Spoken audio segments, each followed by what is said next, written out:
देखिए सबसे पहले हमें आज क्या पढ़ना है, हमें पढ़ना है ये वाला एरिया, ठीक है, मंडी डिस्ट्रिक्ट। सबसे पहला पॉइंट हम क्या याद रखेंगे, सबसे पहला पॉइंट याद रखेंगे कि हमारे पड़ोसी कौन है। जब भी हम कहीं नया घर देखते हैं या फिर नई कुछ भी जगह देखते हैं तो हम पहले आसपास का एरिया भी चेक करते हैं कि भाई पड़ोसी कौन से। तो यहां पर सबसे पहला यही काम हमने करना है। कोई भी डिस्ट्रिक्ट पढ़नी है, ज्योग्राफी उसमें पढ़ रहे हो तो इनके पड़ोसी चेकआउट कर लो। तो मंडी में कौन कौन से हैं, सबसे पहले इसके सीमा किसके साथ लगती है, वो लगती है आपकी कुल्लू के साथ, ठीक है। फिर यहाँ पर आप देखोगे शिमला के साथ भी टच हो रहा है, फिर यहाँ पर आपका सोलन के साथ भी टच हो रहा है, फिर आपका यहाँ पर बिलासपुर के साथ टच हो रहा है, फिर यहाँ पर आपका हमीरपुर के साथ टच हो रहा है, ठीक है, और फिर टच हो रहा है आपका यहाँ पर कांगड़ा के साथ। तो यहाँ पर आपको देखने को मिलेगा कि मंडी की जो सीमा है, यानी कि अगर आपसे पूछा जाए कि मंडी की सीमा कितने जिलों के साथ लगती है, ठीक है, बाउंड्री कितने के साथ मंडी डिस्ट्रिक्ट जो है वो शेयर करता है, तो वो है आपके 6, ठीक है, 6। मतलब आप ये बोल सकते हैं कि सबसे ज्यादा। इसके साथ साथ एक कांगड़ा भी है, कांगड़ा भी जो है वो 6 के साथ करता है। अगर आप यहां पर कांगड़ा के ऊपर नजर मारोगे तो ये आप 6 के साथ शेयर करता है। और इसके साथ ही मंडी और कांगड़ा ऐसे जो कि अन्य जो जिले हैं उनके साथ सबसे ज्यादा सीमा शेयर करता है, जो कि है आपकी 6। तो ये आपको सबसे पहले पड़ोसी तो पता लगे कि भाई पड़ोसी कौन कौन से कुल्लू, शिमला, सोलन, बिलासपुर, हमीरपुर, कांगड़ा और कुल्लू, ये समझ आ गया आपको। और जब भी आप एग्जाम में बैठे हैं या फिर आपको कुछ भी आए कि मंडी है उसके आसपास का क्या एरिया है, तो आपके दिमाग में ये मैप सबसे पहले आना चाहिए। इस तरीके से आपको जो है वो तैयारी करनी है।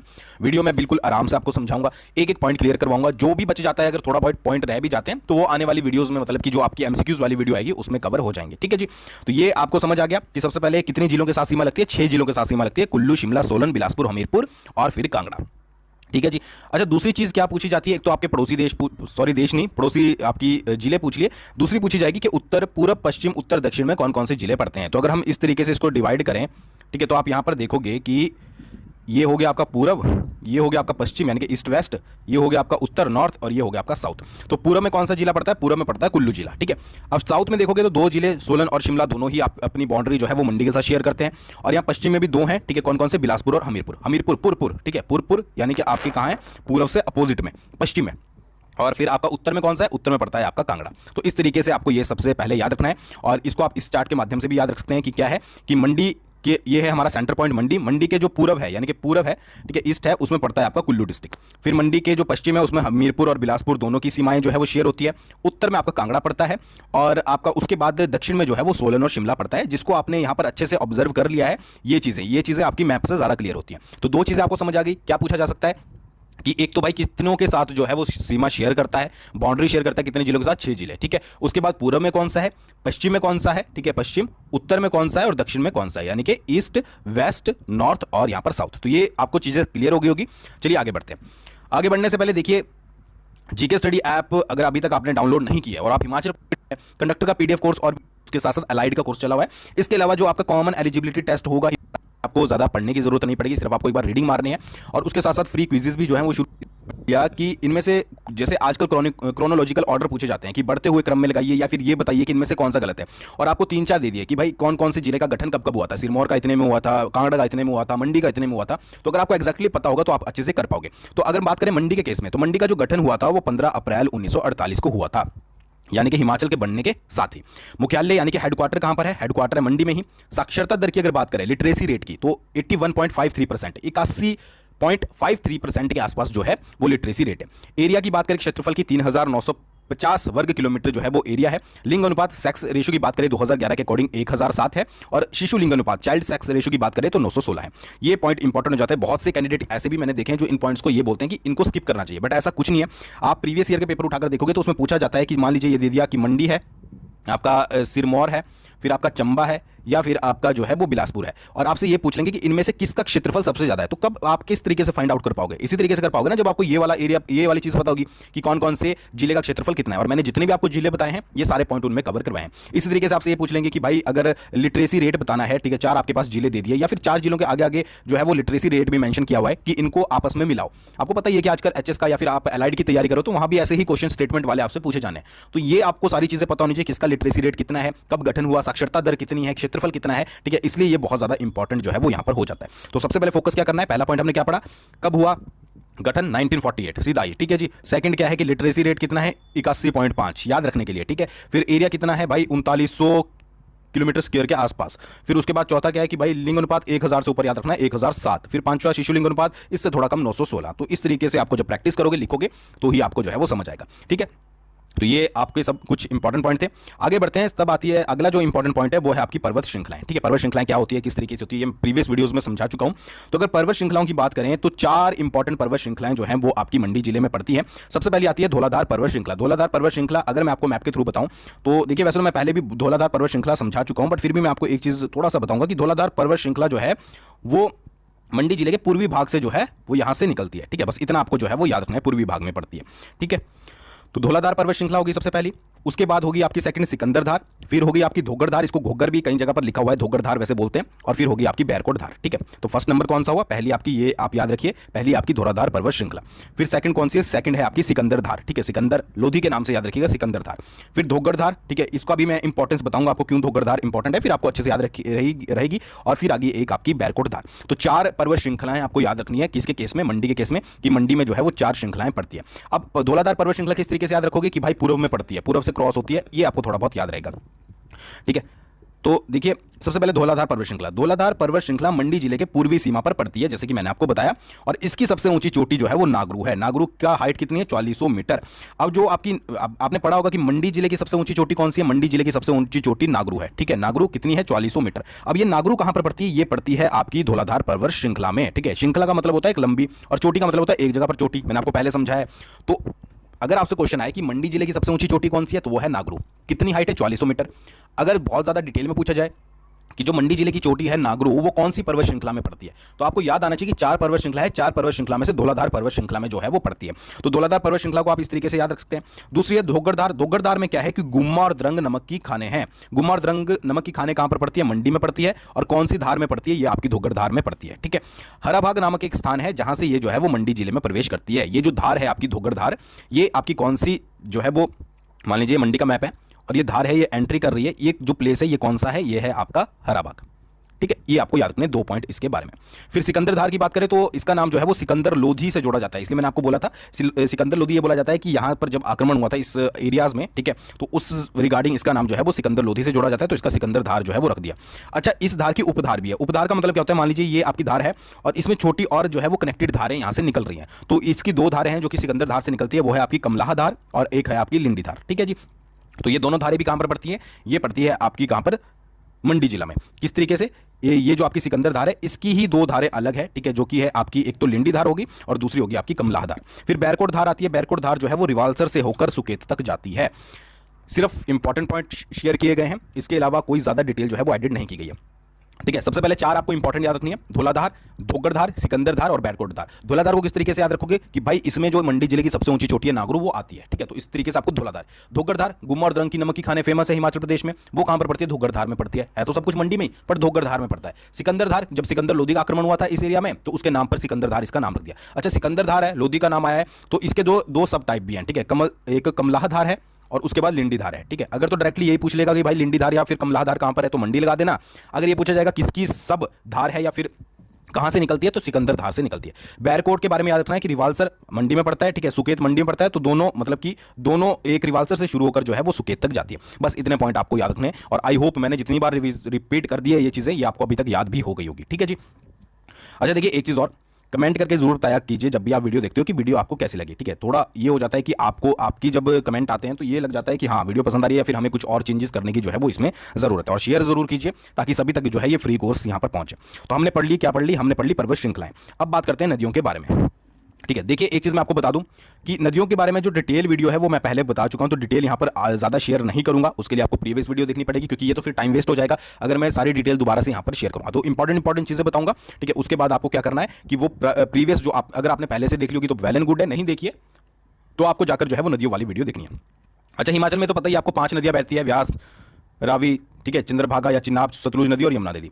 हम किसके बारे में पढ़ रहे हैं, हम पढ़ रहे हैं मंडी के बारे में, यानी कि इस एरिया के बारे में, ये वाला एरिया। तो यहां से आप देखोगे कि 2 रिवर जो है वो निकल रही है, एक तो ये रिवर है और एक ये रिवर है। तो कौन कौन सी इंपॉर्टेंट रिवर है, यानी कि जो आपकी मंडी जिला से होकर बैठती है, तो सबसे पहली आपकी सतलुज और सेकंड है आपकी व्यास नदी। तो हमें किस किस के बारे में पढ़ना है कि मंडी जिला से जो नदियां इंपॉर्टेंट है वो है आपकी सतलुज और सेकंड है आपकी व्यास नदी। तो ये 2 नदियां जो है, वैसे व्यास नदी ज्यादा इंपॉर्टेंट मानी जाती है, ठीक है, बट सतलुज नदी भी जो है वो आपकी मंडी जिला से प्रवाहित होती है, यहां पर आपको दिख रहा होगा। ठीक है जी, तो थोड़े थोड़े पॉइंट इनके बारे में कवर करेंगे, बाकी इसके बारे में ज्यादा डिटेल में फिर से बोलूंगा कि आपको नदियों वाली वीडियो में जाकर जो है वो देखना पड़ेगा। अच्छा, सतलुज नदी की बात करें तो फिरनू गांव से मंडी जिले में प्रवेश करती है। ठीक है, ये जो पॉइंट है, ठीक है, ये कौन सा है, ये आपका फिरनू गांव है जहां से मंडी जिला में प्रवेश करती है और सोलन और शिमला जिले की मंडी जिले के साथ सीमा बनाती है। अगर यहां पर आप थोड़ा सा फोकस करोगे, ठीक है, तो ये आपका शिमला है, ठीक है, ये आपका कौन सा पड़ गया, और ये आपका पड़ गया सोलन। ठीक है, ये सोलन हो गया, शिमला। तो आप देखोगे कि यहां पर जो है ये बाउंड्री बनाती है। ठीक है, तो इस तरीके से आप याद रखिएगा कि एक तो सतलुज नदी फिरनू गांव से मंडी जिले में प्रवेश करती है, दूसरी सोलन और शिमला की मंडी जिले के साथ सीमा बनाती है। बस इतना याद रखना है। व्यास नदी के बारे में बात करें तो लारजी के पास जो है वो मंडी जिले में प्रवेश करती है। ठीक है, लारजी के पास मंडी जिले में प्रवेश करती है, ये वाला पॉइंट लारजी। और उसके साथ साथ इसकी सहायक नदियां कौन कौन सी है, सेंज है, तीर्थन है, ऊहल है, लूनी है, रीना नदी है, सुकेती है, सोन है और रमोली है। कई बार डायरेक्टली आ जाता है रीना नदी किस नदी की सहायक नदी है, ठीक है, व्यास की, ऊहल किसकी है, सेंज किसकी है। तो ये पूरा मैंने डिटेल में अच्छे से, कि आप कभी भूल ना पाओ, रिवर्स वाली वीडियो में एक एक रिवर के ऊपर अलग अलग वीडियो बनाई है। तो व्यास वाली वीडियो और सतलुज वाली वीडियो जो है वो चेकआउट कर लीजिएगा, अच्छे से आपको जो है वो समझ आ जाएगा। ठीक है जी।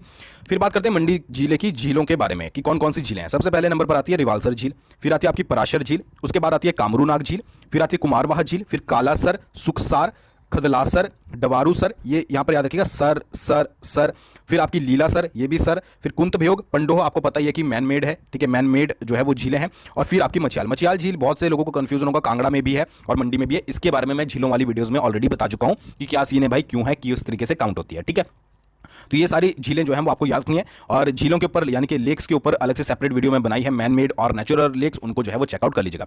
सबसे इंपॉर्टेंट पहली क्या होती है कि आपको सिर्फ नाम याद होने चाहिए। ठीक है, उसके बारे बाद जो है वो डिटेल याद होनी चाहिए। ठीक है, तो रिवालसर इंपॉर्टेंट याद रखोगे, प्राशर, कामरूनाग, कुमारवाह, कालासर, सुखसागर, खदलासर, डवारूसर, लीलासर, ये तो सर है, आपको इजीली याद रहेंगे। कुंतभयोग, पंडोह, मैन मेड है, ठीक है, और मचियाल झील, ये सारी झीलें कहां पर पड़ती है, ये सारी झीलें आपकी मंडी जिले में पड़ती है। फिर मंडी जिले की चोटियां मैंने आपको बता दिया है, नागरू सबसे ऊंची चोटी है। ठीक है, मंडी जिले की सबसे ऊंची चोटी 4400 मीटर है। कौन से जो है वो आपकी पर्वत श्रृंखला में पड़ती है, धौलाधार पर्वत श्रृंखला, अभी बताया है। ठीक है, अच्छा, एक अगर आप गूगल करोगे पीक्स ऑफ मंडी डिस्ट्रिक्ट, तो वहां पर एक ग्रिफान पीक करके भी जो है वो आपको ऑप्शन में मिलेगा। वैसे तो बहुत सारी चोटियां मिलती है बट वो ज्यादा इंपॉर्टेंट नहीं है, बट आप याद रख सकते हैं अपने पॉइंट के लिए। मतलब कि कभी अगर गलती से पूछ लिया जाए आपसे कि ग्रिफान या ग्रिफान पीक जो है वो कहां पर पड़ती है, तो याद रखिएगा मंडी में जो है वो पड़ती है। बस इतना, ये मैं गूगल किया था तो मुझे थोड़ा यहां पर मिल गई जानकारी। दर्रों की बात करें तो एक दुलची दर्रा आपको याद रखना है, 2788 मीटर मंडी और कुल्लू के बीच में जो है वो स्थित है। किस किस के बीच में, मंडी प्लस कुल्लू के बीच में स्थित है कौन सा, दुलची दर्रा। तो दर्रों के ऊपर भी मैंने सेपरेट वीडियो बनाई है, बार बार बोलना पड़ रहा है बट जो नए होते हैं उनको नहीं पता होता है। तो दर्रों के ऊपर मतलब जितने ज्योग्राफी के स्टार्टिंग चैप्टर होते हैं ना कि रिवर्स, लेक्स, चोटियां, दर्रों को अच्छे से समझाया मैंने बाउंड्री वाइज, वो एक बार जरूर चेकआउट कर लीजिएगा। ठीक है जी, ये हो गए दोनों, चोटियां भी होगी, दर्रे भी हो गए। अब बात करते हैं वाइल्ड लाइफ सेंचुरी की। वाइल्ड लाइफ सेंचुरी का मतलब होता है वन्य जीव अभयारण्य। सबसे पहले आता है आपका बांदली। बांदली जो है वो 41 वर्ग किलोमीटर का है। फिर आपका नागरू चोटी के नाम से ही 278 वर्ग किलोमीटर, और एक है आपका शिकारी देवी जो कि 72 वर्ग किलोमीटर। ठीक है, और ये तीनों कब बने थे, ये 1962 में ही तीनों बने थे, 1962 में। ठीक है, तो आपको सेपरेट डेट याद करने की जरूरत नहीं है, ईयर याद करने की जरूरत नहीं है, 1962 याद रखिएगा बस। बानाशी, बांदली, नागरू और शिकारी देवी, या कुछ और भी ट्रिक लगा लीजिएगा जो भी आपको लगे। ठीक है, बट मैं स्टार्टिंग आपको बता दिया, बानाशी से भी आप याद रख सकते हैं।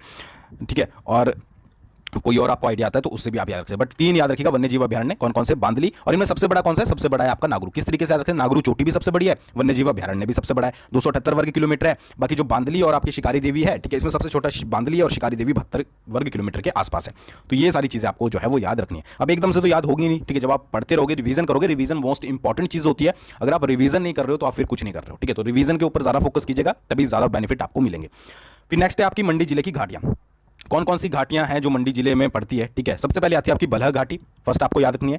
सेकंड है आपकी चौंतरा घाटी, थर्ड आपकी इमला विमला घाटी। बहुत बार प्रीवियस एग्जाम में अगर आप पेपर उठाकर देखोगे, क्लर्क के देख लो, जेए के देख लो, तो आपको पता लगेगा इमला विमला बहुत जगह जो है वो पूछी गई है। और उसके बाद आती है आपकी चौहार घाटी। ठीक है, तो ये 4 घाटियां आपको याद रखनी है, बलह घाटी, चौंतरा घाटी, ये तो चो याद रखिएगा, तो चौतरा से, और चौहार घाटी और इमला विमला। ठीक है, ये तो आपको याद रहेगी। ये सारी घाटियां कहां पर पड़ती है, ये सारी घाटियां आपकी मंडी जिले में पड़ती है। ठीक है जी, कुछ इंपॉर्टेंट पॉइंट डिस्कस कर लेते हैं। देखिए, बलह घाटी को जो है वो हिमाचल प्रदेश की सबसे उपजाऊ घाटी कहा जाता है। बलह घाटी हिमाचल प्रदेश की सबसे उपजाऊ घाटी कौन सी है, बलह घाटी है। और इसका एक और नाम भी है जिसको बोला जाता है सुंदरनगर घाटी। ठीक है, सबसे उपजाऊ है तो सबसे सुंदर भी होगी, तो सुंदरनगर घाटी जो है वो इसको बोला जाता है। ठीक है, 1962 में एक भारत जर्मन संयुक्त कृषि परियोजना चली थी, उसके बाद इस घाटी का बोला जाता है कि बहुत ज्यादा आर्थिक विकास हुआ। तो ये भी आपको इसके बारे में पॉइंट याद रखना है। तो बलह घाटी के बारे में क्या पॉइंट हुए कि सबसे पहले तो एक तो सबसे उपजाऊ घाटी कौन कौन सी है हिमाचल प्रदेश की, वो है आपकी बलह घाटी। और 1962 में जो आपका भारत जर्मन का संयुक्त कृषि प्रोजेक्ट चला था, उसमें इसको जो है वो बहुत ज़्यादा आर्थिक विकास मिला। फिर चौतरा घाटी जो है वो जोगिंद्रनगर में स्थित है, इतना ज़्यादा इंपॉर्टेंट नहीं है बट फिर भी आप अपने पॉइंट के लिए याद रखिएगा। शिकारी धार से परलोक के बीच में इमला विमला घाटी है, ठीक है, शिकारी धार से परलोक के बीच में इमला विमला घाटी है और करसोग इसी घाटी में पड़ता है। ये इंपॉर्टेंट हो जाता है, कई बार डायरेक्टली क्वेश्चन आ जाता है कि करसोग कौन सी घाटी में पड़ता है, तो इमला विमला में। अच्छा, उहल नदी द्वारा चोहार घाटी का निर्माण किया गया। ये ऐसे पॉइंट है जो कि आपको एक बार सिर्फ अपनी नजर के नीचे से निकालने हैं, ताकि एग्जाम में अगर गलती से फंस भी गए तो आप 4 ऑप्शन देखकर जो है वो आसानी से टिक जो है वो लगा सकें, ठीक है जी। ये हो गई आपकी घाटियों। वैसे जो इंपॉर्टेंट होता है वो होता है आपको घाटियों के नाम, और बलह घाटी सबसे उपजाऊ घाटी है, बाकी सब कुछ चौतरा, इमला विमला घाटी, चौहार घाटी, ये सिर्फ आपको नाम याद रखने हैं।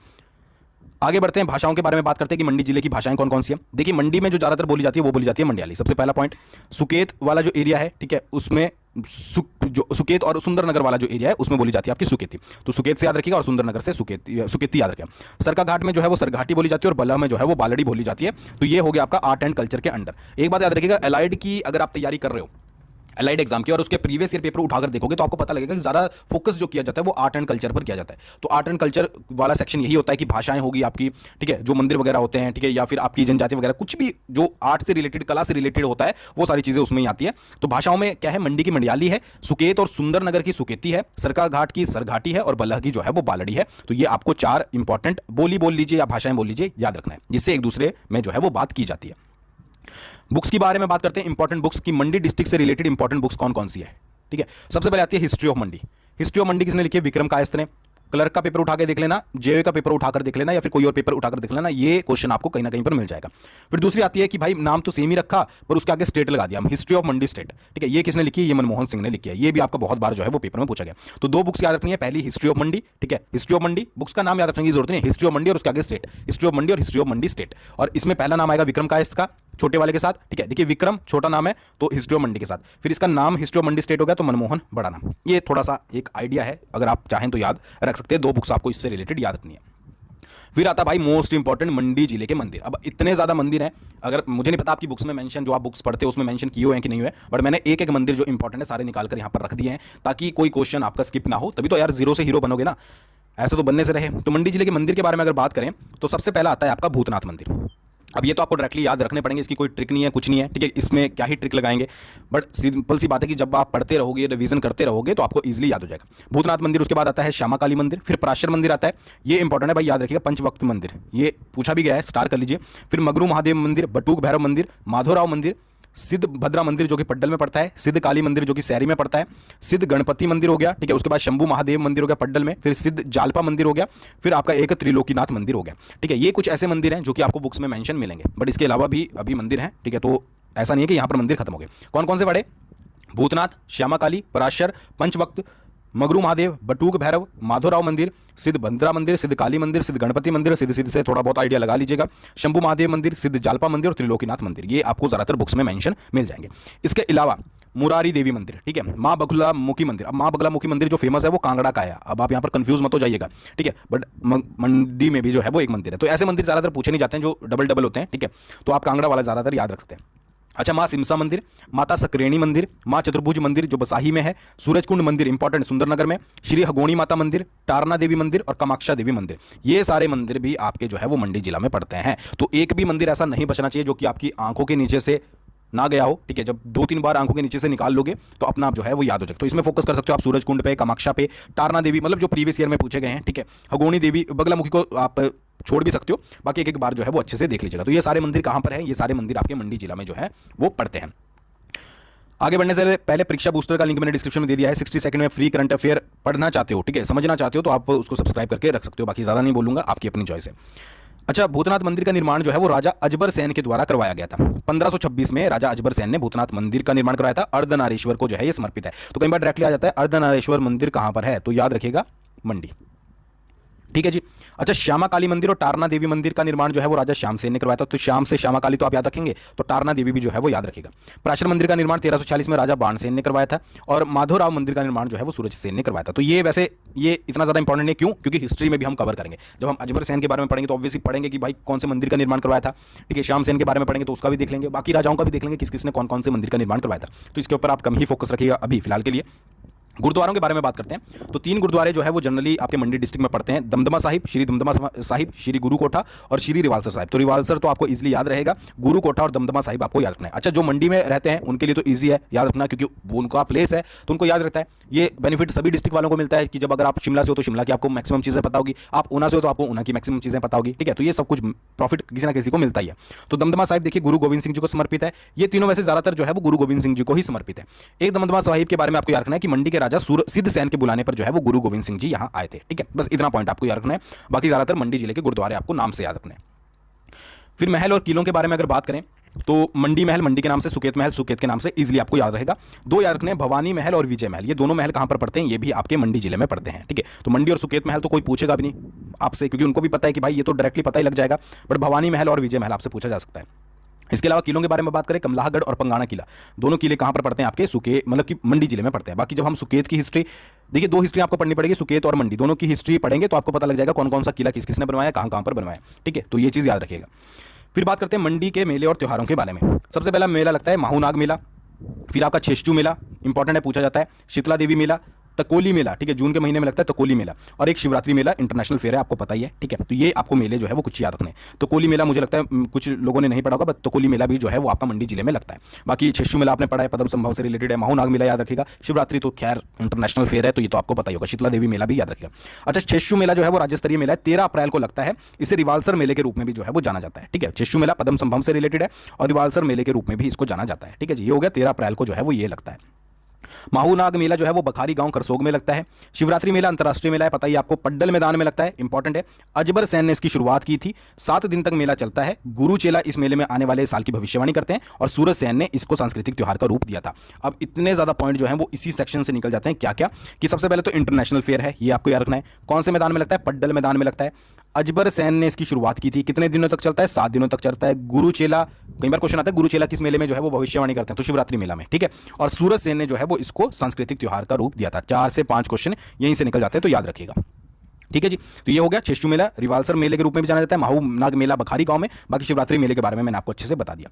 अच्छा, कुछ कॉलेज और यूनिवर्सिटीज जो हैं वो आपकी पड़ती है मंडी जिला में, उनके ऊपर एक बार नजर डालीजिएगा। अब जरूरी है कि पूछी जाएगी ना पूछी जाए, बट आपको पता होना चाहिए। इंडियन इंस्टीट्यूट ऑफ टेक्नोलॉजी, ठीक है, IIT, पता ही आपको, मंडी, IIT मंडी।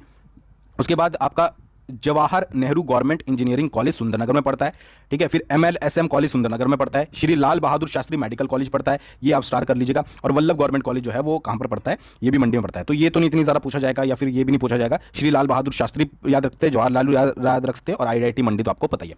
तो ये ऐसा नहीं है कि एग्जाम में आ ही जाएंगे, बट ऐसा है कि थोड़ा बहुत आपको जो है वो पता होना जरूरी है, ठीक है। फिर ये जो आपको चीज़ दिख रही है ना, ये है आपकी नमक की खाने गुम्मा और द्रंग की। तो गुम्मा और द्रंग नमक की खाने कहां पर पड़ती है, मंडी जिला में। कौन सी धार में, धोगड़ धार में। ये हो गई आपकी रिवीजन साथ साथ, क्योंकि ऊपर भी मैंने आपको बता दिया था कि धोगड़ धार में जो है वो गुम्मा और द्रंग नमक की खाने जो है वो पड़ती हैं। एक बार आप देख लीजिएगा, बाकी क्या पता हो आपने पहले से ही देखी हो, ठीक है। तो ये हुई आपकी मंडी जिले की ज्योग्राफी। अब कुछ इंपॉर्टेंट पॉइंट्स बच जाते हैं जो कि हम यहाँ पर कवर करेंगे। तत्ता पानी जो है वो मंडी जिले के करसोग में स्थित है, गंधक युक्त पानी मिलता है, तो तत्ता पानी याद रखिएगा। सबसे पहला परशुराम पुरस्कार जो है वो सुंदरनगर की एथलीट सुमन रावत को मिला था 1987 में। परशुराम पुरस्कार कहाँ से बिलोंग करती थी, सुंदरनगर से। क्या नाम था, सुमन रावत, कब, 1987 में। अच्छा, मंडी का जो प्राशर मंदिर है, ठीक है, वो पेगोड़ा शैली से बना हुआ है, ये स्टार पॉइंट कर लीजिएगा। पेगोड़ा शैली से बना हुआ है मंडी का प्राशर मंदिर। 8वीं सदी में तिब्बत में बौद्ध धर्म का प्रचार करने वाले पद्म संभव कुछ समय रिवालसर में जो है वो रहते, तभी वहां पर क्या लगता है, छेश्चू मेला लगता है। ये क्वेश्चन पूछा गया है प्रीवियस में, तो मैंने यहां पर ऐड किया है। अच्छा, निर्मंडा दिए ब्राह्मणीय, मनीराम पटवारिया और न मान्या ओ हंसा, ये मंडी जिले के प्रमुख लोकगीत हैं। कौन कौन से लोकगीत हैं, निर्मंडा दिए ब्राह्मणीय, मनीराम पटवारिया और उसके साथ न मान्य ओ हंसा। तो ये भी आपको याद रखना है। वैसे तो सारे पॉइंट याद रखने हैं। कांगड़ा और मंडी में जो ऐसे 2 आपके जिले हैं जहां पर परंपरागत रूप से चाय की खेती करी जाती है, ठीक है। मंडी में बंदूक बनाने का कारखाना भी है। इसके अलावा आपका सिरमौर के नाहन में भी है, ठीक है। 2 ही जगह पर जो है वो आपके बंदूक बनाने के कारखाने, एक सिरमौर के नाहन में और दूसरा मंडी में। वर्षा के देवता पशुकोट की जो है वो मंडी में पूजा की जाती है। सुखदेव वाटिका जो है वो आपकी सुंदरनगर मंडी जिले में है। कमांड और करसोग में जर्सी गाय के प्रजनन केंद्र है। नंगवाई मंडी में भेड़ प्रजनन केंद्र है और जरोल में सेब प्रसंस्करण जो है वो इकाई है। तो ये कुछ आपके इंपॉर्टेंट पॉइंट है जो कि आपको पता होने चाहिए, और इनसे कई बार डायरेक्टली जो है वो क्वेश्चन बन जाते हैं। तो आई होप आपको आज की वीडियो पसंद आई होगी। और एक चीज़ और याद रखिएगा कि भाई कोर्सेज अगर आप ज्वाइन करना चाहते हो तो अभी टाइम है, क्योंकि जो